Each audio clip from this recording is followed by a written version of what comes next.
أعوذ بالله من الشيطان الرجيم. بسم الله الرحمن الرحيم. الحمد لله رب العالمين، والصلاة والسلام على أشرف الأنبياء والمرسلين سيدنا محمد وعلى آله وصحبه أجمعين. اللهم رب اشرح لي صدري ويسر لي أمري واحلل عقدة من لساني يفقهوا قولي، ولا حول ولا قوة إلا بالله العلي العظيم.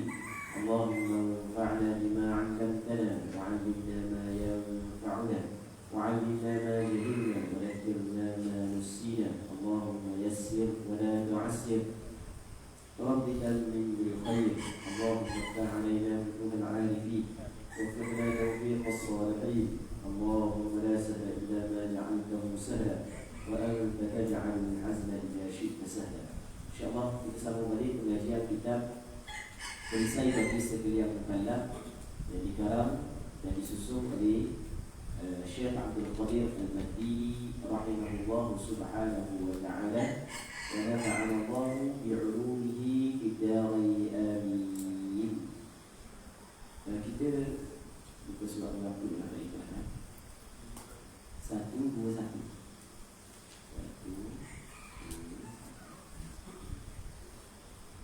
Katanya walaqul, kata Imam At-Tahawi rahimahullah subhanahu wa ta'ala, walaqul Allahu a'lam fi mashtabaha alaina ilmu. Dan berkatakan kita katakan kepada Allah Ta'ala lebih mengetahui pada barang yang kesamaran atas kita pengetahuannya. Jadi kita berkata bahawasanya Allah Ta'ala lebih mengetahui pada barang yang kesamaran atas kita pengetahuannya. Jadi kalau kita baca Al-Quranul Karim, kalau kita mengkaji Al-Quranul Karim, kita dapati ada ayat-ayat yang kita tidak faham makna. Maka bila kita tidak faham makna, maka jangan kita cuba mengeluarkan pandangan kita terhadap makna ayat tersebut. Jadi betul yang kita tidak tahu, kita kata Allah Ta'ala lebih mengetahui. Jangan kita pada-pada mengungkapkan benda yang kita tidak ada pengetahuan. Jadi bermaknanya orang akidah Ahlus Sunnah wal Jamaah memang cukup berhati-hati. Tempat yang kita tidak tahu, kita kata tidak tahu. Tempat yang kita tahu, kita kata tahu. Kita maksud Allah Ta'ala lebih mengetahui pada barang yang kesamaran atas kita pengetahuan. Baik, program bukan setakat dalam Al-Quranul Karim, program dalam hukum hakam sekalipun, walaupun kita alim, walaupun kita pandai, tapi tiba-tiba ada orang tanya kepada kita benda yang kita tak ingat masalah itu, maka kita kena tahu aku tak tahu. Dan perkataan la adri, dia kalau dalam bahasa Arab la adri makna aku tak tahu. La adri, aku tak tahu. Jadi kalau orang kita tanya, kita balik rumah kalau kakek ni, mana barang ni la adri. Kata gitu, kata Arab tadi. La adri makna aku tak tahu. Perkataan la adri adalah suatu perkataan yang sering diungkapkan oleh ulama-ulama salaf dulu. Ulama salaf dulu diungkap la adri semua. Cuma bayangkan ada seorang di zaman Imam Malik, ada seorang lelaki, dia mari daripada negara lain. Mari daripada negara lain, bukan naik kapal terbang, naik kenderaan dua, naik putih. Ada setengah je jarang. Tu naik perjalanan dia daripada negara dia nak pergi ke Madinah untuk melintasi negara ni, melintasi negara ni. Bila dia mau ke kampung dia, baru sebelum dia bertolak lagi ke Madinah, dia bawa kampung dia nak pergi ke Madinah. Maka ulama-ulama kampung dia suruh pesan kepada dia, tanya Imam Malik soalan-soalan. Dia ada bawa lebih kurang dalam 40 lebih soalan yang kena diamanahkan oleh ulama-ulama kampung dia supaya nak pergi jumpa dengan Dr. Soy, ulama Soy Imam Malik. Sampai pergi jumpa Imam Malik, dia pun tanya soalan-soalan tersebut. Imam Malik jawab apa tu? Lebih kurang dalam 36 soalan Imam Malik tak jawab. Imam Malik kata tak tahu. Jadi susah hati dia. Cuma bayangkan dia merentasi negara, nak pergi jumpa dengan Imam Malik, nak tanya soalan permasalahan agama. Tiba-tiba Imam Malik kata tak tahu. Maka dia pun kabur kepada Imam Malik. Dia bagaimana kabur kepada kamu aku baik ni? Soalan ni Imam Malik kata dia mungkin kamu kepada orang kampung kata Malik kamu dia tak tahu. Payah dia. Malik kamu tak tahu. Padahal Imam Malik siapa Imam Malik? Ulama yang cukup hebat Imam Malik. Ini dah aku yang dipegang manhaj Ahlus Sunnah wal Jamaah, yang mana benda yang kita tidak tahu kita kata tidak tahu. Benda yang berkait dengan agama, benda yang kita tidak tahu itu kita kata tidak tahu. Baik. Syekh saat ini terjemahan, jadi syarah. Segala barang yang kesamaran atas kita hendaklah kita serahkan kepada Allah, dan tiada harus atas kita berkata-kata pada perkara yang kesamaran atas kita dengan ketiadaan pengetahuan. Maka barang siapa berkata-kata ia dengan ketiadaan pengetahuan, maka hanya saja mengikuti akan hawa nafsu. Orang tanya, dia cuba jawab juga, maka sedangkan tidak ada pengetahuan pada dia, maka dia akan ikut hawa nafsu. Dia jawab mengikut hawa nafsu dia. Kerana firman Allah Subhanahu wa taala, وَمَنْ أَضَلُّ مِمَّنِ اتَّبَعَ هَوَاهُ بِغَيْرِ هُدًى مِنَ اللَّهِ. Artinya, dan tiada ada seseorang yang lebih zalim daripada mereka yang mengikut akan hawa nafsunya dengan ketiadaan petunjuk daripada Allah Ta'ala. Dan tidak ada seorang pun yang lebih zalim daripada mereka yang mengikut akan hawa nafsunya tanpa ada petunjuk daripada Allah Subhanahu wa taala. Orang yang paling zalim sekali. Dan telah menyuruh Allah Subhanahu wa taala akan Nabi sallallahu alaihi wasallam dengan memulangkan, dengan mengembalikan akal pengetahuan barang yang tidak mengetahui Rasulullah akan dia kepada Allah Taala. Benda yang Rasulullah tidak tahu, Allah Taala suruh kembalikan pengetahuan kepada Allah. Maka berfirman ya Allah, qulillahu a'lamu bima labithu. Artinya berkata oleh wahai Rasulullah, Allah Ta'ala juga yang lebih mengetahui akan masa berhenti Ashabul Kahf di dalam tidur mereka itu. Dulu ada sekelompok pemuda yang hidup di satu zaman, yang mana pemerintah dia adalah pemerintah yang kafir, pemerintah yang cukup zalim, yang dia cuba merosakkan agama orang yang berpegang kepada agama yang betul. Dalam surah Al-Kahf ada yang menceritakan hal tersebut. Maka beberapa orang pemuda lari daripada kampung masuk dalam gua semata-mata kerana ingin menyelamatkan agama dia. Dalam Quran Allah kata id awal fityatu ila al-kahfi faqalu rabbana atina min ladunka rahmah wa hayyi lana min amrina rashada. Ketika mana awal fityah, beberapa orang pemuda yang mana dia menjadikan gua tempat berlindung kerana ingin menyelamatkan agama yang mereka pegang. Ketika mana raja di zaman dia memang cukup jahat. Raja ni pemerintah memang cukup jahat di zaman dia.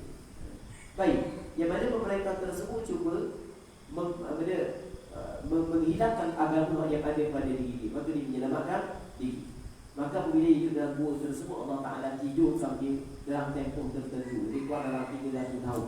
Lebih kurang. Dalam Quran Allah kata Allah Ta'ala dia mengetahui tempoh dan mana mereka itu berada dalam gua tersebut. Apabila dia baru bangkit daripada tidur, maka salah seorang daripada kalangan mereka diutuskan untuk cari makanan, dia pergi. Bawa ada, dia bukan ada pergi sikit, dia pergi. Rupa-rupanya pemerintah telah bertukar daripada PS kepada PM sebagai contoh. Ada orang bertukar nak setengah. Allah Walaupun satu tahu dia dusuk lah, rupa-rupanya pemerintah tukar kepada mereka sedang dalam setengah. Baik, Allah Subhanahu wa taala Tuhan yang Maha berkuasa dalam melakukan hal-hal tersebut. Jadi Allah Ta'ala dia mengetahui tempoh yang mereka itu berhenti dalam tidur mereka itu. Jadi apabila orang tanya Rasulullah SAW, Allah Ta'ala lebih mengetahui. Baik, dan firman Allah Ta'ala, Qul Rabbi a'lamu bi'iddatihim. Artinya berkata oleh wahai Rasulullah, Tuhan aku lebih tahu akan bilangan Ashabul Kahfi. Dua orang Allah Ta'ala lebih mengetahui. Jadi benda yang Allah Ta'ala Rasulullah tak tahu, Rasulullah kata dia tak tahu, Allah Ta'ala lebih mengetahui. Dan bersabda Nabi sallallahu alaihi wasallam, tak ada ditanya akan dia daripada sembelihan anak bagi musyrikin, katanya Allah Ta'ala juga yang mengetahui akan barang yang ada mereka itu mengerjakan. sedekah.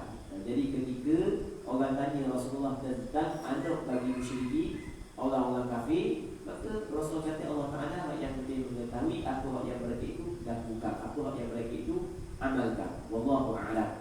Jadi anak orang musyrikin dia bila dia mati dan kepada kedudukan dia, Allah Ta'ala dia mengetahui apa yang mereka itu lakukan. Wallahu a'lam. Baik, jadi banyak kata benda yang kita tidak tahu, kita kena kata tidak tahu. Benda yang tidak tahu, kita kena kata tidak tahu. Jangan benda yang kita tidak tahu, kita kata tahu. Dan kadang-kadang kita kabur kepada orang tentang suatu hukum, tiba-tiba kita tersadar. Jangan sekali-kali kita segan dan malu untuk menarik balik kesilapan dan kesalahan kita. Jangan kita malu sama sekali. Sebenarnya muslimat yang rahmati oleh Allah Subhanahu wa Ta'ala. Apa dulu benar kita kuliah, lepas tu kita butuh soalan, kita jawab lah. Kita jawab. Ada soalan yang kita tidak boleh jawab. Dan lepas tu bila lepas daripada isyak tu, kita pun minum air. Lepas tu dalam gambar-gambar ada jumpa tu adalah dia tanya banyak juga orang tanya sepotong kita nak jawab. Jadi kadang-kadang rasa malu juga dia nak jawab. Kita kata tu aku dari sekarang dia nak jawab, aku kata tak jawab.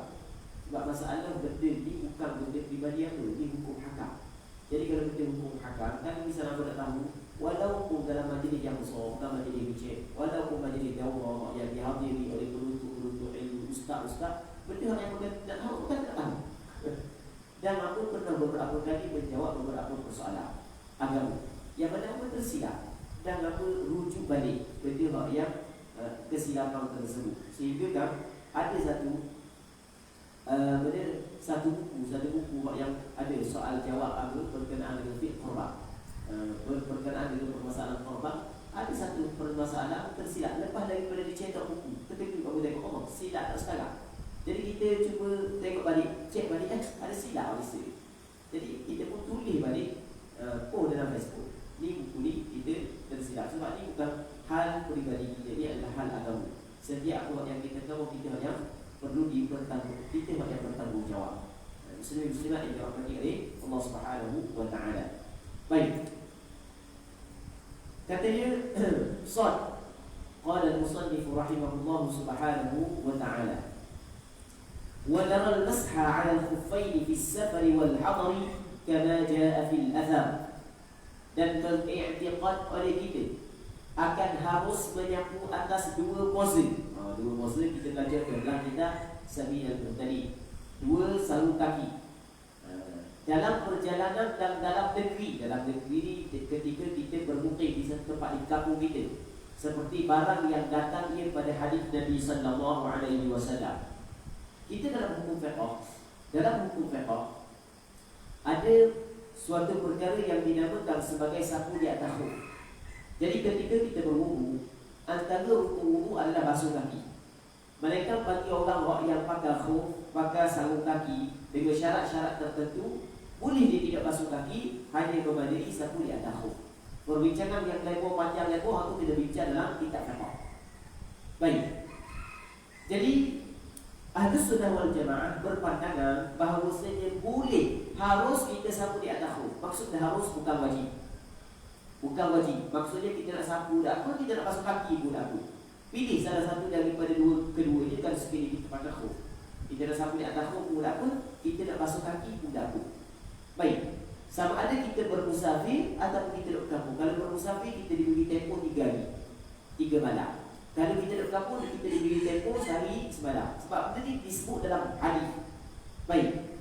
Cuma kalau orang fikir sikit lagi, dia akan fikir, apa ni Imam Al-Tahawi masuk sapu di atas khuf? Sedangkan kitab kita ni kitab akidah, bukan kitab fiqh. Sapu di atas khuf ni adalah berkaitan dengan hukum fiqh. Kenapa dimasukkan sapu di atas khuf dalam kitab dia? Okey, sebab dia dimasukkan benda ni dalam kitab dia kerana sapu di atas khuf, kata Hasan Al-Basri, sahabat yang meriwayatkan sapu di atas khuf tidak kurang daripada 70 orang sahabat. Tidak kurang daripada 70 orang sahabat Rasulullah yang menceritakan tentang sapu di atas khuf. Jadi bermakna hadis yang menceritakan tentang sapu di atas khuf adalah hadis mutawatir. Hadis mutawatir, hadis yang diyakini datang daripada Rasulullah. Apabila benda tu diyakini datang daripada Rasulullah, maka kita menerima. Sebenarnya sudut tu akidah. Menerima apa yang datang daripada Rasulullah secara tawatur. Orang yang menolak hadis mutawatir, dia terkeluar daripada agama Islam. Jadi kita ada dua. Yang pertama hadis mutawatir, yang kedua hadis ahad. Hadis ahad dimaksudkan hadis ahad, hadis yang diriwayat tapi tidak sampai kepada hak mutawatir. Mutawatir dia mutawatir diriwayat oleh sekumpulan yang ramai.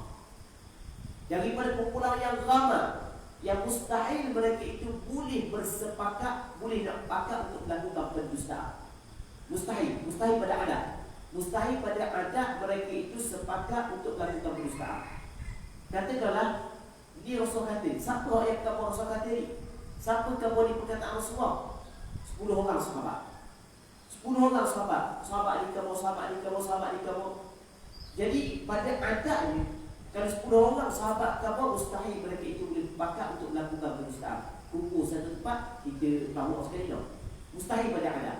Tapi kalau seorang kamu ataupun orang kamu masih lagi terdedah kepada mereka itu boleh pakat melakukan pendustaan. Okey, boleh faham kan? Kalau misalnya seorang kamu, dua orang kamu. Tapi oleh kerana kita tengok sahabat ni adalah orang yang adil, orang yang thiqah, maka kita tiru. Tapi daripada sudut adatnya, daripada sudut adatnya, mungkin ada kawak situ, ada kemungkinan, walaupun kemungkinan yang tipis 1%. 99% betul, tapi 1% mungkin tidak betul. Sebab sahabat kan manusia mungkin tersilap dalam beriwayat. Tapi kalau misalnya 10 orang kamu benda sama, tidak mungkin tersilap. Okey, boleh faham kan? Sebab itulah dipanggil kalau ramai riwayat, maka hadis mutawatir. Sebab itulah hadis yang berkait dengan sapu di atas khuf yang Rasulullah lakukan termasuk dalam hadis mutawatir. Pegangan kita, hadis mutawatir, orang yang tolak hadis mutawatir, dia terkeluar daripada agama Islam. Dia berbeza dengan orang yang tolak hadis bukan mutawatir. Hadis ahad sebagai contoh.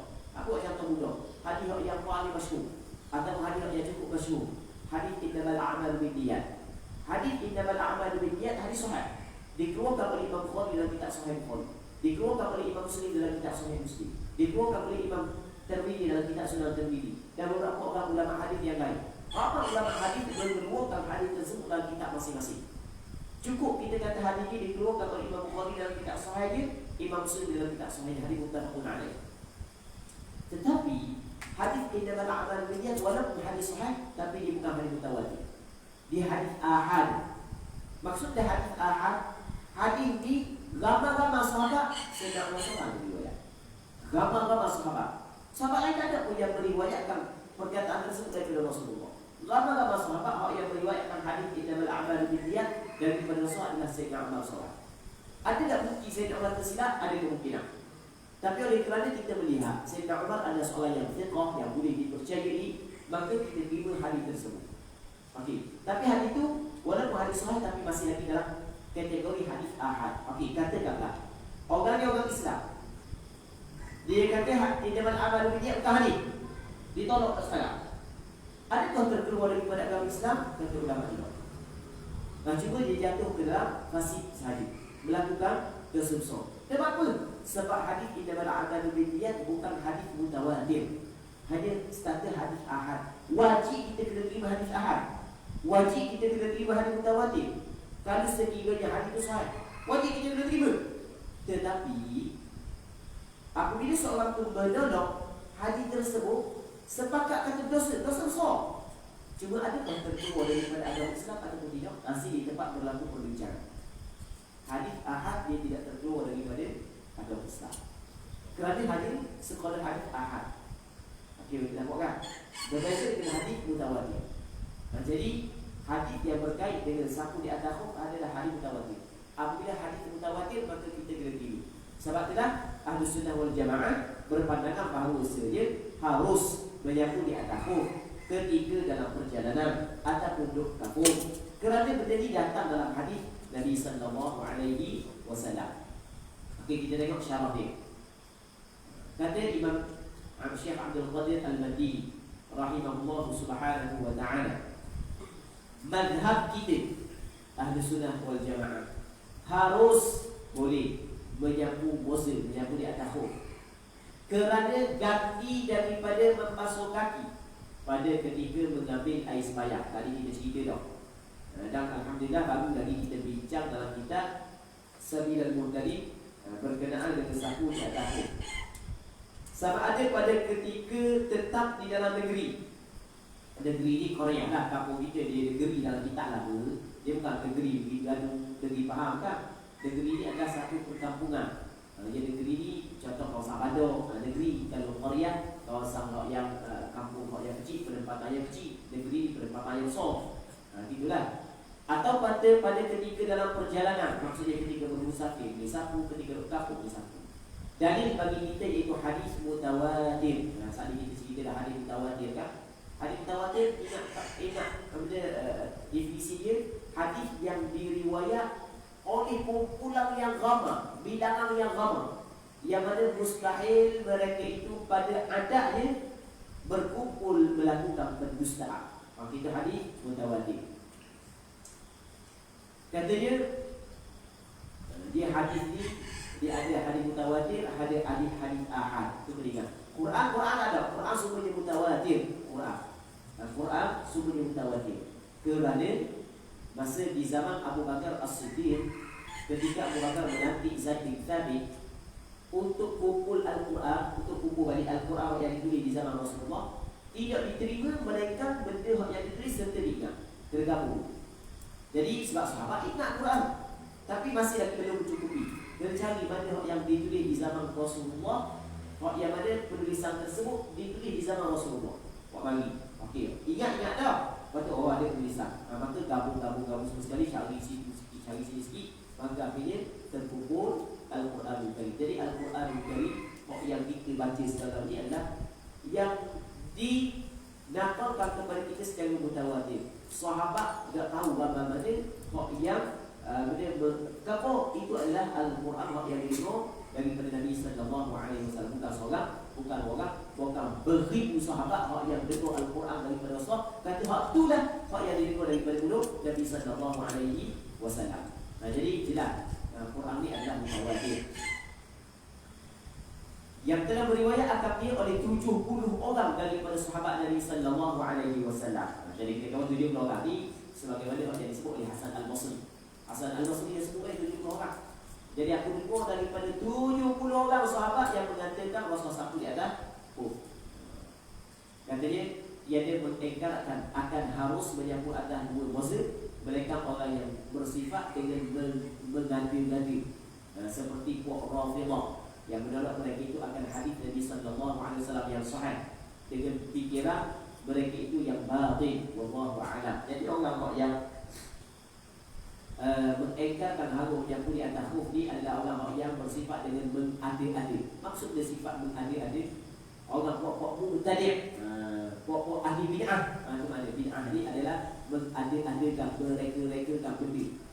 Itu maksud yang bersifat dengan ada ni puak-puak bid'ah ni, puak-puak ahli bid'ah seperti puak Rafidhah yang menolak akan hadis Nabi sallallahu alaihi wasallam yang sahih dengan perkiraan mereka yang batil. Ada hadis-hadis Rasulullah yang sahih ditolak. Jadi muslimin-muslimat yang dirahmati oleh Allah Subhanahu wa taala. Seterusnya katanya wal hajj wal jihad madiyani ma'a ulil amri minal muslimin barrihim wa fajirihim ila qiyam as-sa'ah la yubghiduhuma syai'un wa la yanquduhuma. Dan haji dan perang sabilillah lurus keduanya serta sekalian pemerintah daripada muslimin. Dia kata haji kita tahu kata. Perang sabilillah, berjihad. Dia maksud berjihad di sini adalah berjihad menentang orang kafir atas tujuan untuk menegakkan agama Allah. Menentang orang kafir atas tujuan untuk menegakkan agama Allah dengan senjata. Kita jadi pun berjihad juga. Berjihad untuk meninggikan agama Allah Subhanahu wa taala dalam negara kita melalui demokrasi. Tapi jihad di sini bukan maksud. Walaupun kita berjihad juga, jihad di sini adalah berjihad dengan senjata menentang orang kafir yang menghalang dakwah orang Islam semata-mata untuk meninggikan agama Allah.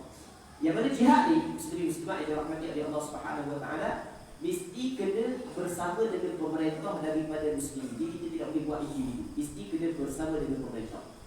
Mesti kena bersama dengan pemerintah. Yang sama ada pemerintah yang berbuat baik daripada mereka itu dan yang fasik. Kau kiralah pemerintah itu baik ke, pemerintah fasik ke. Kalau pemerintah ajak berjihad menentang orang kafir, wajib orang Islam kena berjihad menentang orang kafir. Jadi berjihad mesti dengan pemerintah. Sebab dia kena ada pemimpin yang sah dalam kita nak menentang orang kafir dengan senjata. Mesti kena ada pemimpin yang sah. Kalau tidak ada pemimpin, maka tak boleh. Tak boleh sebab banyak benda yang kita tidak tahu. Banyak benda yang kita tidak tahu dalam peperangan. Benda yang mudarat, yang lebih besar lagi kalau sekiranya tidak ada pemimpin. Benda ni lurus berterusan sampai berdiri kiamat. Maksud dia sama ada pemerintah orang baik ke pemerintah orang yang masih pilih. Katakanlah pemerintah orang Islam saat itu dia suruh kepada umat Islam untuk berjihad menentang orang kafir untuk meninggikan agama Allah. Maka wajib kepada orang yang diajak mesti kena turun. Mereka orang-orang yang ada keuzuran. Mesti kena turun ke medan perang. Allah, kita memang sukalah lupa berjihad ni. Tambah-tambah juga. Tetapi sebenarnya berjihad ni bukanlah perkara yang disukai oleh hawa nafsu. Benda yang tidak disukai oleh hawa nafsu. Kita suka sangat ni sebab kita tidak hidup di zaman tu. Benda yang tidak disukai oleh hawa nafsu. Cuba bayangkan kena tinggal pekerjaan, kena tinggal kampung halaman, kena tinggal anak bini, kena duduk di tempat orang, tidur di tahu benda. Bukan tidur homestay, hotel dah. Tidur kata lalu. Dan saat itu bukan nak cari kesenangan. Saat itu kerana nak membela agama Allah Subhanahu Wa Taala dengan kesusahan. Sebab itulah bukan benda yang mudah. Tetapi di sebalik benda yang payah itulah ada ganjaran besar daripada Allah Subhanahu Wa Taala. Muslimin muslimat yang dirahmati oleh Allah Subhanahu Wa Taala. Jadi kalau sekali pemerintah itu pemerintah fasik sekali, pemerintah jahat. Contoh pemerintah ketika itu Hajjaj bin Yusuf Al-Thaqafi sebagai contoh. Hajjaj bin Yusuf Al-Thaqafi jahat. Tapi dia ajak berperang. Adakah tak boleh kita ikut dia? Tak, mesti kita ikut. Sebab dia ajak perang, bukan dia ajak perang dengan orang Islam, dia ajak perang dengan orang kafir. Tujuan untuk meninggikan kalimah Allah Subhanahu Wa Taala. Maksudnya, jangan ketika pemerintah Islam mengajak kita untuk berperang lawan orang kafir yang menentang orang Islam dengan senjata, bukanlah kita kena taat kalau sekiranya pemerintah saat itu pemerintah yang adil sahaja. Bukan pemerintah yang zalim sekalipun. Kalau dia mengajakkan kita kepada perkara tersebut, wajib kita kena ikut. Tapi kalau pemerintah yang zalim ajak kita melakukan kejahatan, hak dia tak ikut. Usahlah pemerintah zalim. Pemerintah adil sekalipun kalau dia ajak kita melakukan perkara yang tak comel, kita tak nak ikut. Kita tak boleh ikut. Muslimat yang dirahmati oleh Allah Subhanahu Wa Taala. Baik. Tiada membatalkan akan keduanya. Cuma haji dia tidak disyaratkan pemerintah haji. Jadi hak yang disyaratkan pemerintah adalah jihad sahaja. Sebab kalau kita tengok pada zahir macam haji juga disyarat pemerintah. Tak, haji tidak disyaratkan pemerintah. Tiada membatalkan akan keduanya oleh sesuatu. Dan tiada meruntuh dia akan keduanya. Tak ada sesuatu yang boleh membatalkan akan haji dan jihad. Dan tidak ada sesuatu pun yang dapat membatalkan akan haji dan jihad. Jihad akan berterusan sehingga hari kiamat. Sama ada kita suka ataupun tidak. Di akhir zaman akan berlaku pula, akan ada pula jihad menentang orang kafir. Di zaman pemerintah sebelum daripada pemerintah Imam Mahdi, zaman pemerintah Imam Mahdi, zaman pemerintah Nabi Isa AS, suka ataupun tidak, itu adalah hukum Allah Subhanahu Wa Taala. Allah kalau hidup di zaman jihad ni, memanglah pahala itu besar, keberanian memang ada pada orang Islam. Tapi bukanlah benda yang senanglah, bukan benda senang. Kita pada hari ini duduk dalam kesenangan sebab tidak ada jihad dengan senjata di tempat kita. Tidak ada jihad dengan senjata, kita senanglah. Tak tidur, budak apa, dah waktu, budak apa. Baik, tapi apabila ada jihad, maka diwajibkan kepada orang yang berkemampuan kena menjauh seruang jihad. Syekh Syarah yang bermula mengerjakan haji dan memerangi kafir difardukan kedua. Wajib kata memerangi orang kafir, mengerjakan haji wajib. Tapi jangan baca situ aja. Sedap lagi. Dah baca pun orang kafir lagi. Jadi orang kafir dia terbagi kepada beberapa kategori. Dan pernah kita cerita dah sebelum lagi tadi. Dia yang pertama dia kafir dhimmi. Yang kedua dia kafir mu'ahad. Yang ketiga dia kafir mu'adman. Yang keempatnya adalah kafir harbi. Dia 4 kategori kafir, hukum dia berbeza. Kafir, 3 kafir ini Tidak boleh kita buat anaya kepada dia, buat zalim tak boleh. Hukum dia adalah haram. Buat zalim, ambil harta dia, bunuh dia, luka dia, kata ke dia, jatuh maruah dia, berjatuhkan maruah dia, berjatuhkan air ke dia, hukum dia adalah haram. Ni 3 kafir. Hak saja kafir hak yang boleh kita ambil harta dia, boleh kita bunuh dia, halal kita katok dia. Sekafir. Kafir dia kafir harbi. Apa dia kafir harbi? Kafir yang sedang berlaku peperangan di antara kita dengan dia. Punca dia berlaku peperangan kerana dia menghalang dakwah orang Islam. Dia menghalau orang Islam daripada kampung halaman. Dia bunuh orang Islam. Maka kafir harbi itu kalau dia bunuh orang Islam. Takkan dia boleh bunuh kita, kita boleh bunuh dia. Takkan boleh dia ambil harta kita, tak boleh nak kita nak ambil harta dia. Jadi itu kafir harbi. Manakala kafir lain 3 ni tak boleh kita buat kena dia. Haram. Yang pertama dia kafir dhimmi. Kafir dhimmi adalah kafir yang berada di bawah pemerintahan Islam, yang dia taat dan patuh kepada undang-undang yang telah ditetapkan oleh pemerintah Islam. Itu kafir dhimmi. Okey, yang pertama. Yang kedua dia kafir mu'ahad. Kafir mu'ahad adalah satu negara kafir. Dia telah mengangkat perjanjian untuk berdamai dengan orang Islam selama tempoh tertentu. Dia asal kafir harbi. Kafir mu'ahad asal kafir harbi. Contoh kita kata musyrikin Mekah pada asalnya kafir harbi. Dalam perjanjian Hudaybiyah, oleh kerana dalam perjanjian tersebut untuk tidak berlaku peperangan dalam tempoh 10 tahun, maka musyrikin Mekah ketika itu bertukar daripada kafir harbi kepada kafir mu'ahad. Yang ketiganya kafir mu'aman. Kafir yang diberi keamanan. Kafir yang diberi keamanan, maksudnya orang Islam bagi aman kepada dia.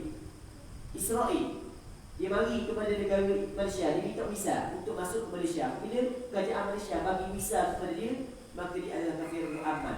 Tak boleh kita kena kepada dia ketika dia berada di negara kita. Jangan main.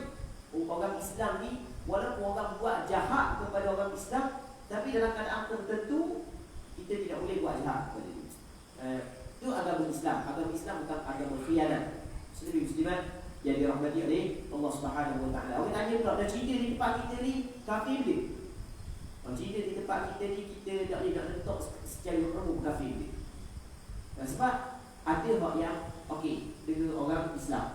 Orang hak yang okey tu boleh kita letak kafir zikri. Ada orang lambat ada peluang siap awal Islam. Kalau begitu bukan kafir zikri, itu kafir harbi. Sebagaimana hak yang 3 kafir, golongan cerita hak yang 3 kafir ni. Dia bunuh orang Islam mana? Baik. Lepas tu wujud puak-puak Kiai Saleh, Syekh Osman Panjang turun lawan kami sering orang. Kalau Kiai Saleh dipegok dulu. Geng Selena pegok. Lepas tu Syekh Osman Panjang juga dipegok. Saya pedang berdua ni. Baik. Okey, dia lawan dia. Jadi kalau cerita hak jadi kata tu bukan kafir dhimmi, kafir harbi. Lambat ada peluang dia nak gerak ke orang Islam. Lambat ada peluang. Baik. Lepas tu tengoklah kita nak hukum, tapi kita tidak boleh hukum dia secara umum. Semua dia kafir dhimmi kata tidak boleh. Kita kena tengok siapa orang yang memang jahat dengan orang Islam. Siapa? Tapi bukanlah kita boleh angkat senjata, tak boleh. Sebab kita terikat dengan pemerintah. Kita tahu orang terikat. Jadi bukan orang Islam. Katanya artinya berkekalan fardu keduanya sampai hari kiamat, tiada berbatal akan keduanya oleh sesuatu. Artinya tiada dinasahkan fardu keduanya, hukumnya tetap berterusan. Jihad dengan haji tidak dinasahkan hukum. Di sana ada golongan yang mana dia berpandangan bahawasanya jihad ada jihad tu zaman Rasulullah, dia ada jihad hukum dinasahkan dah jadi waktu gaduh, waktu waktu. Dan jihad akan berterusan sehingga kepada hari kiamat. Dan perkataan pengarang rahimahullah ta'ala, serta sekalian pemerintah daripada muslimin yang berbuat baik daripada mereka itu dan yang fasik, mereka itu artinya tidak disyaratkan pada wajib haji dan perang sabit itu keadaan raja adil. Dan seperti wajib keduanya serta raja yang adil. Sebagaimana keduanya wajib bersama dengan raja yang adil, begitu juga ketika raja tidak adil tak wajib. Demikian juga wajib keduanya serta raja yang fasik dan yang zalim. Jadi pemerintah lah. Kerana bahawa haji dan perang sabit keduanya adalah fardu yang bergantung dengan perjalanan, maka tak dapat tidak daripada ketua yang mengatur pada keduanya. Mesti kena ada ketua yang mengatur perjalanan tersebut. Dan yang melawang akan seteru. Yang ini seperti hasil dia dengan raja yang baik, hasil dia dengan raja yang jahat. Jadi hak yang mengatur kami benda boleh gaji hak yang baik dan boleh gaji hak yang tidak baik. Menunjuki oleh pengarang rahimahullah ta'ala dengan perkataannya dan haji dan perang Sabi lulus keduanya hingga akhirnya kepada penolak atas Rafidhah yang berkata mereka itu tiada wajib perang Sabi, hingga kedua oleh Ar-Ridha. Ar-Ridha ni daripada keluarga Nabi sallallahu alaihi wasallam. Dia kata sebab Ridha sekali nama orang ni, Imam Ridha ni tersembunyi ni, dia tak ada jihad ni. Mereka punya Imam Ridha keluar, dia akan memimpin kita, barulah ada jihad.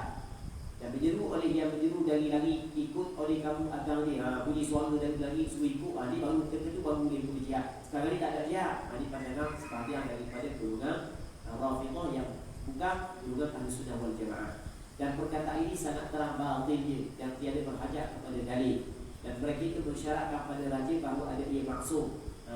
Dia pokok Rafidhah ni, pokok Syiah ni, dia beriktikad ada pemimpin-pemimpin ini maksum. Sebagaimana Rasul maksum, pemimpin dia juga maksum. Maksum ni maksudnya tidak melakukan kesalahan dan tidak ada dalil yang menunjuk atas dia. Dia tak ada dalil sikit pun. Dia kena tipu di kedua-kedua ni je. Wallahu a'lam. Jadi kita pagi ni kita berhenti sini dulu. InsyaAllah sambung balik pada minggu-minggu yang akan datang. Cuba kita jawab ada soalan yang diajukan oleh ahli kita. Berkenaan dengan Assalamualaikum. Waalaikumsalam. Apakah perkataan yang lebih boleh digunakan bahasa Arab Islami menggantikan perkataan okey atau okey? Bahawa beri pencerahan dalam kuliah semua. Okey. Jadi berkenaan dengan perkataan, jadi kita guna perkataan okey, ya. Okey. Adakah perkataan bahasa yang lebih Islami sikit? Wallahu a'lam, aku tak tahu ni. Aku tak tahu. Jadi kata okey pun tak ada masalah pun. Tak ada masalah. Orang Arab pun tak faham dia okey juga kadang-kadang. Orang Arab pun okey juga, tak ada masalah. Sebab dia hanya sekadar bahasa. Dia bahasa ni, dia tak ada okey Islami ke Islami. Dia hanya sekadar bahasa. Sekadar bahasa sahaja. Itu tak ada masalah. Kita menggunakan bahasa yang digunakan oleh bahasa kita. Tak ada masalah. Baik, jadi bukanlah bermaksud apabila kita menggunakan Islam mesti kita tutup bahasa kita kepada bahasa Arab. Bukanlah ditutup. Walaupun bahasa Arab adalah bahasa mulia, tapi tidaklah ditutup kita tukar bahasa kita kepada bahasa Arab. Hanya sekolah bahasa tidak menjadi masalah selama mana ia tidak melibatkan ataupun ia tidak berkait dengan bencana dan seumpamanya. Yang keduanya, bekerja cat, mengecat ataupun memperbaiki kenderaan. Tangan dan anggota lain bergelumang dengan cat atau minyak kotor yang payah untuk dicuci. Mengambil masa yang agak lama, masa rehat tengah hari hanya 1 jam. Apakah keringanan yang diberi oleh syarak atau setakat mana kotoran itu dimaafkan? Terima kasih. Baik. Sebenarnya sebab yang dirahmati oleh Allah SWT salam cukup jelas. Jadi sekali ni orang ni bila cat gunung atau cat kereta pada mobil kereta adalah kotoran yang ada pada tangan. Maka sebelum daripada dia sembahyang mesti dia kena menghilangkan kotoran tersebut dengan sesuatu perkara. Sebenarnya adalah di zaman kita peralatan cukup canggih di zaman kita. Anggota wudu muka, tangan dan kaki saja kepada kita kata adalah sampah kena dan kepada adalah tempat yang terdedah, yang kena cat dan tempat yang tidak kena cat. Jadi untuk pada sikit berapa dah sapu. Jadi muka dengan tangan dan kaki kita rasa kalau kita buat sungguh dengan menggunakan alat-alat dia video khusus sekali rasanya tak sampah pun setengah jam. Kalau kita guna sungguh lah. Mereka kalau kita percaya kotek sini sikit. Pakarkan ham yang tidak ham betul seluruh tanah. Dia banyak sana agak. Maksudnya kejap je sebenarnya. Dan kejap je. Kalau kita kotek sini dan puas-puas pula, dia mana nampak lah. Sebab anggota wudu ni bukan seluruh tubuh hanya anggota tertentu sahaja. Jadi kalau sekiranya kita buat cat, lepas tu kita benda nak jaga untuk benda sembahyang ni. Jadi caranya kita pakai tangan kita sarung tangan, yang panjang sikit. Sarung tangan. Tangan pun kita pakai sarung. Jadi tangan kita pun tidak terdedah kecap. Kaki kita pakai kasut. Mungkin muka sikit, muka pakai bluetooth ni. Jadi maksudnya ada cara-cara untuk kita elokkan daripada kedecak. Kalau kedecak sekalipun untuk menghilangkan bukanlah payah. Jadi dalam tempoh sejam, jika orang tidak suka was-was, sekejap je boleh buat. Kita buat sekadar yang kita mampu. Buat. Kalau nampak perih daripada Zahir tak ada semayang. Baru semayang. Jadi kalau setiganya banyak sangat cak, orang dia lagi tu tahu. Kalau orang kata majawat dia tahu, orang tua majawat dia tahu. Duduk sikit, dia pijak dalam cak kaki. Duduk sikit, jatuh dalam cak api tanah lain. Bagi contoh, faham muka faham dia cak, mandi dengan cak tu bagi tu. Jadi waktu rehat sekejap ni. Maka ketika tu kita buang sekolah. Datang juga, maka kita boleh ambil pandangan yang berkata tak boleh jamu sembahyang. Boleh jamu sembahyang ketika ada masyarakat. Jadi kita nanti sambung pula lepas daripada masuk asar, kita diam untuk jamu sembahyang. Lepas masuk asar kayak ni, kita sembahyang zuhur 4 rakaat, sembahyang asar 4 rakaat. Okey, selesai di sini. Mudah ni. Wallahu a'lam. Sallallahu ala sayyidina Muhammad wa ala alihi wa sahbihi ajma'in. Walhamdulillahi rabbil alamin.